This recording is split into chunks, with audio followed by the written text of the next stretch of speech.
बिना मेहनत के रातों रात अथाह संपत्ति पाने का सपना सुनने में कितना शानदार लगता है ना।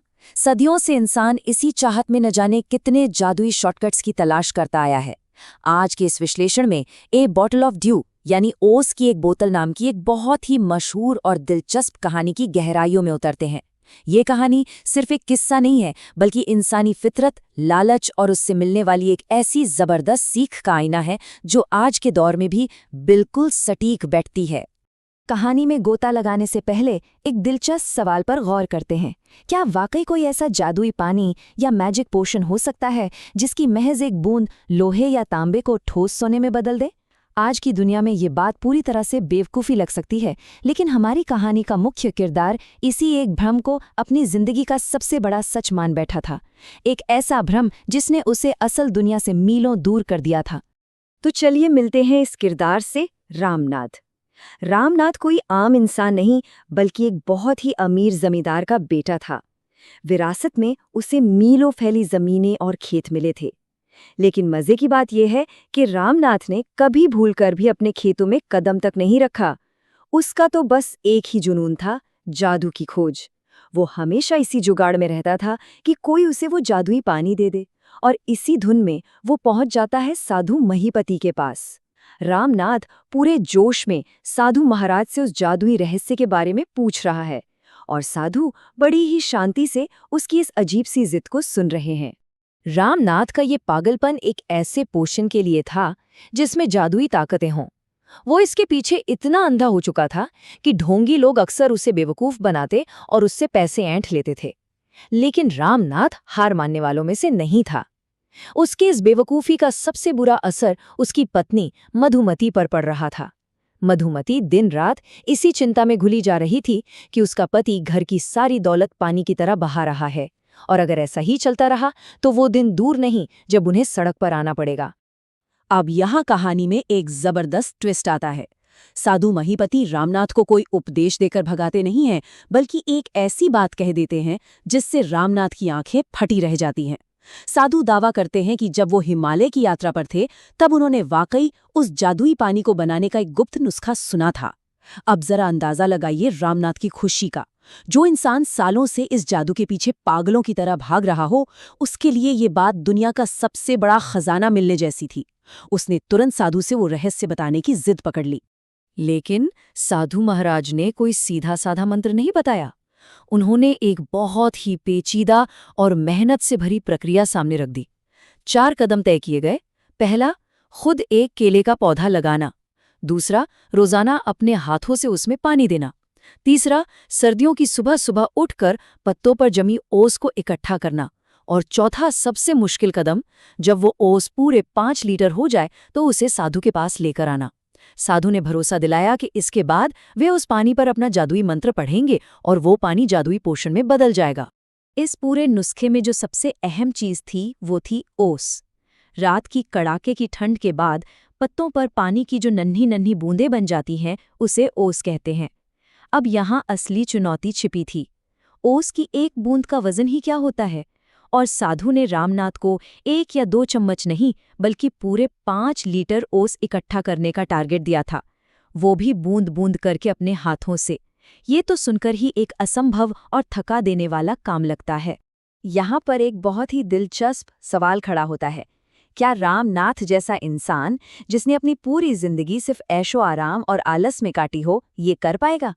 जिसने कभी खेत की मिट्टी तक नहीं छुई, क्या वो रातों रात इतना अनुशासित हो सकता है कि सालों तक रोज सुबह उठकर ओस की बूंदें बटोरे? तार्किक रूप से देखा जाए तो ये नामुमकिन सा ही लगता है। लेकिन कहते हैं ना, इंसान का लालच और जुनून उससे कुछ भी करवा सकता है। रामनाथ सीधा घर पहुंचा, अपनी पत्नी मधुमती को पूरी बात बताई और बिना एक पल गवाए अपनी उन बंजर पड़ी जमीनों की सफाई में जुट गया। उसने केले के अनगिनत पौधे कतारों में लगा दिए, और देखिए, जो रामनाथ कभी धूप में कदम नहीं रखता था, वो अब पसीने से लथपथ अपने हरे भरे लहलहाते केले के बागान के सामने सीना ताने खड़ा था। हर सर्दियों की सुबह रामनाथ बड़ी ही सावधानी से पत्तों से वो ओस इकट्ठा करता। उसने अपने पौधों की देखभाल में जान लगा दी थी, और इस पूरी मेहनत में उसकी पत्नी मधुमती उसका साया बनकर साथ दे रही थी। जब भी केले पककर तैयार होते, मधुमती उन्हें काटती, बाजार ले जाती और बहुत ही अच्छी कीमत पर बेचकर आती। देखते ही देखते दोनों एक बेहतरीन टीम बन चुके थे। इस तरह काम करते करते समय पंख लगाकर उड़ने लगा। पहले साल जमीन की सफाई और पौधे लगाने में निकल गया। तीसरे साल तक जल्दी से जल्दी वो 5 लीटर का जादुई लक्ष्य पूरा करने की धुन में रामनाथ ने एक बहुत ही विशाल बागान खड़ा कर लिया था। और आखिरकार रोजाना की उस अटूट मेहनत और लगन के पूरे 6 साल बाद वो दिन आ ही गया जब रामनाथ ने ओस की 5 लीटर की बोतल पूरी तरह से भर ली। कहानी अब अपने सबसे बड़े और रोमांचक मोड़ पर पहुंच चुकी थी। रामनाथ वो बोतल लेकर बड़ी ही सावधानी से साधु महिपति के पास पहुंचा। उसकी आंखों में एक अजीब सी चमक और बेकरारी थी।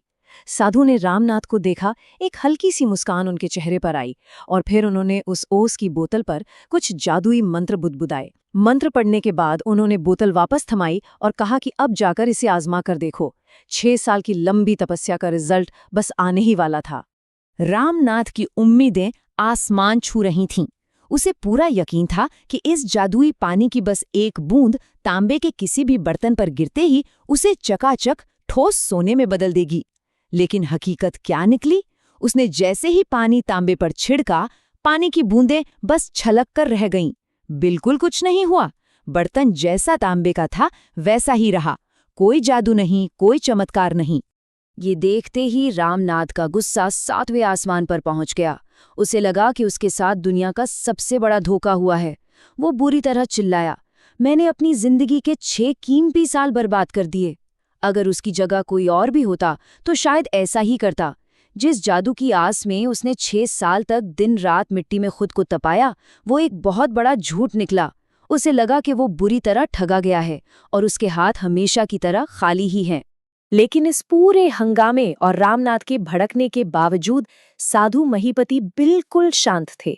उनके चेहरे पर अभी भी वही समझदारी भरी मुस्कान थी। उन्होंने रामनाथ के उस उबलते हुए गुस्से का कोई बुरा नहीं माना।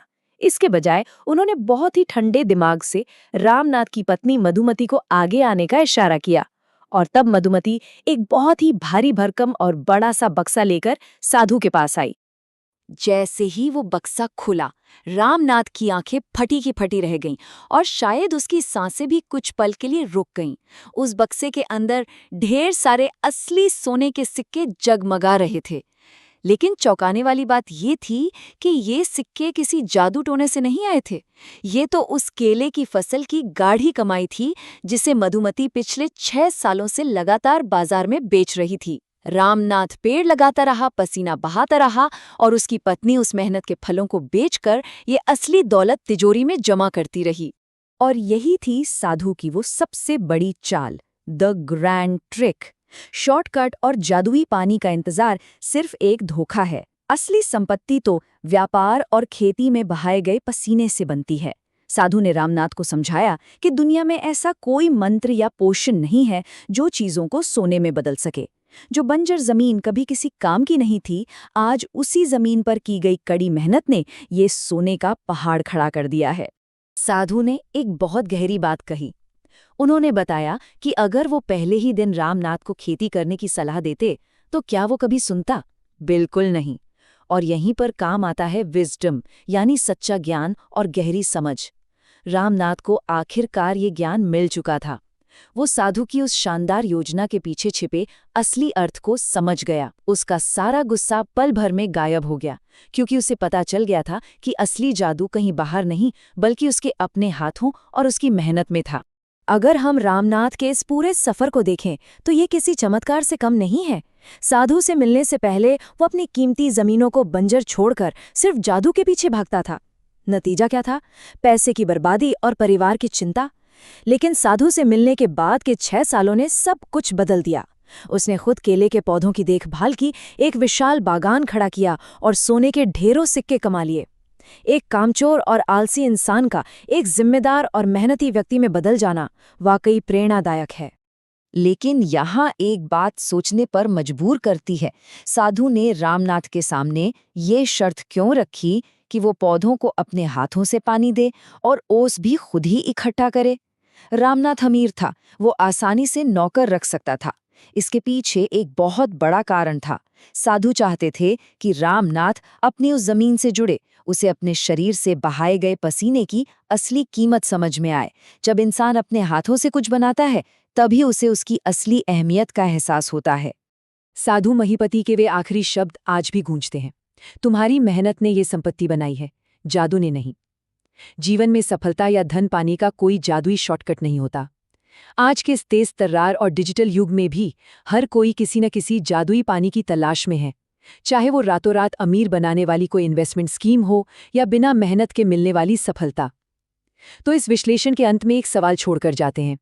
आज के समय में हम ऐसे किस जादुई पानी के पीछे भाग रहे हैं, और क्या अब समय नहीं आ गया है कि उस भ्रम को छोड़कर असली जमीन पर पसीना बहाया जाए?